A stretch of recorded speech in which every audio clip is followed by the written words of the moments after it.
So here we have a Remington 700 titanium in 708, shooting factory 140 grain core locks, and we're going to compare it to a 338 Lapua Magnum with a T4 on it. So here's the 708.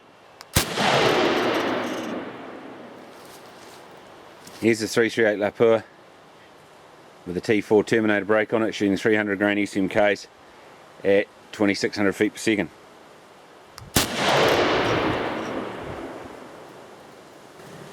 So that's where it ended up. As you can see, with the T4 on it, it didn't even recoil as much as a 708 with factory 140 grain projectiles or ammunition. It's a factory ammo there. And obviously the titanium's quite a bit lighter than the 700p.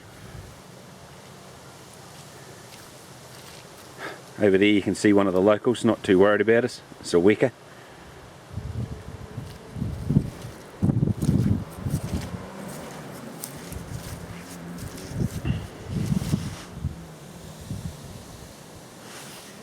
And there's the T4 Terminator on the Remington 700p barrel.